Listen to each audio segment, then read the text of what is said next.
Alas 5 ng madaling araw noong December 4, 2025, nakuna ng CCTV camera ang dalawang lalaki sa labas ng isang bar sa Quezon City. Maya-maya pa, ito na ang sumunod na eksena. Kuha ang CCTV footage na ito sa isang club sa Quezon City madaling araw noong December 4, 2025. Makikita sa video na may itinutulak na wheelchair ang mga staff ng club kung saan nakaupo ang isang babae. Kung titignan ng mabuti, ang kalagayan ng babae ay nanghihina ito at halos wala ng malay.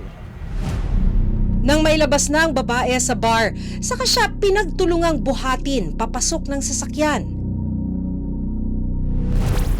Sa sumunod na eksena, alas 6 ng umaga, ito na yung babae na inilabas ng club na nakaupo sa wheelchair.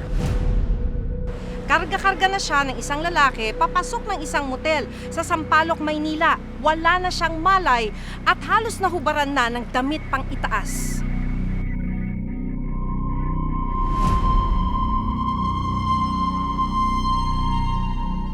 Pagpasok ng motel, isang staff ang tumulong sa lalaki para buhatin ang babae papasok sa isang kwarto.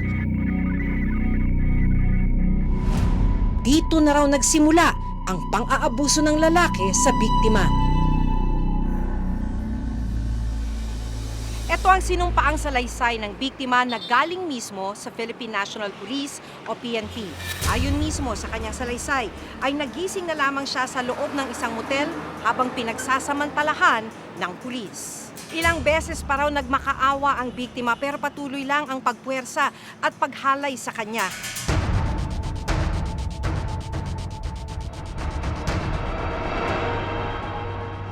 Sa pahayag ng biktima na itatago namin sa pangalang Rowena, 27 taong gulang, sinubukan daw niyang lumaban pero hinang-hina raw siya noong mga oras na yon.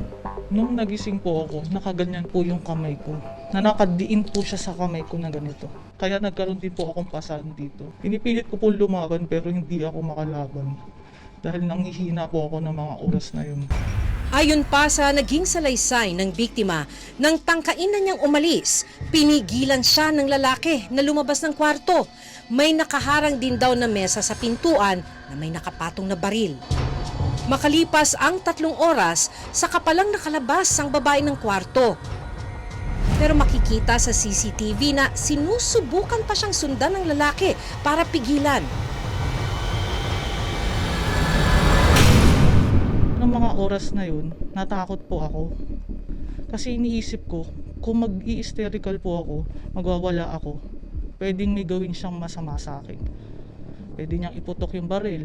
Pero sinasabi niya sa akin na, huwag ka munang umalis, mag-usap muna tayo. Mga ganyan. Pero sabi ko hindi, gusto ko na lang umuwi.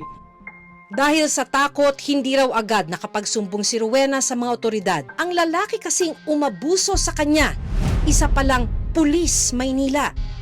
Ayon sa medico legal ng PNP, nagtamo ang biktima ng mga pasa at sugat sa leeg, sa braso at sa hita. Nakita ring positibong hinalay siya ng pulis. Makalipas ang 1 buwan mula nang mangyari ang di umano'y pananamantala sa biktima, humingi ng tulong si Rowena sa VACC para formal na ireklamo ang pulis. Nag-reach out sila, asking for assistance. Pinaliwanag nila, meron silang mga salaysay, photos, videos that we find na re-recognize ko, na talagang airtight, on a very high percentage, merong crime na nagawa, which is rape. Ang nabanggit lang nila, parang medyo takot sila kasi from Manila sila, ang incident, ang crime nangyari rin sa Manila, Manila Police din, baka ma-whitewash. Sa impormasyong nakuha ng reporter's notebook mula sa Manila Police District o MPD, natukoy namin ang motel na pinangyarihan ng krimen. Nagbigay ng panayam ang manager ng motel. Nakita ko, pinasok buwat-buwat na walang malay. Nagtaka ako kasi sinabi kasi sa akin ng Lumboy na pulis naman siya. May uniform, may baril, may ID. So yun, hindi na ako Di na ako nagdalawang isip na hindi papasukin. Nagtaka naman, kaso wala kasi kaming protocol pag ganun sa, kunyari, pulis. Siyempre, inaasahan namin yung pulis, sila yung magtatanggol sa So, hindi na kami nagtaka. At nito lang Martes, kasama ang VACC, formal nang nagsampa ng reklamong administratibo ang biktimang si Rowena sa National Police Commission o NAPOLCOM laban sa pulis. Yung isang pulis natin na involved sa panggagahasa, which is terrible. So, yun, aalamin natin. At we will get to the bottom of it. Hindi natin papayagan na ang isang pulis natin ay manggagahasa. Ito ba yung taong ito?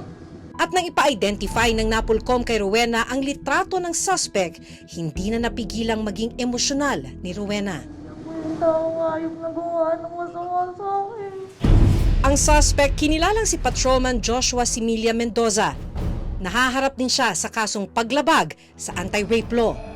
This is a grave misconduct and conduct unbecoming of a police officer. At ang parusa dito ay maaaring suspension, demotion o di kaya dismissal from the police service. Sa parehong araw, iniharap kay Acting PNP Chief General Melencio Martates ang biktimang si Rowena para pagtibayin ang kanyang salaysay sa nangyaring panghahalay raw ng pulis. Ang suspect, mahigit 1 buwan na palang awol sa serbisyo. Sa ngayon, patuloy pa rin pinaghahanap ang suspect. Sa ngayon, mayroon tinatawag na tracker team na kung saan minomonitor yung kanyang mga posibleng pinagtatabuan. Ngunit siya dahil nga napaila yung criminal case laban sa kanya, hindi na po siya maaaring arestuhin. Meantime, na hindi po lumalabas yung warrant of arrest.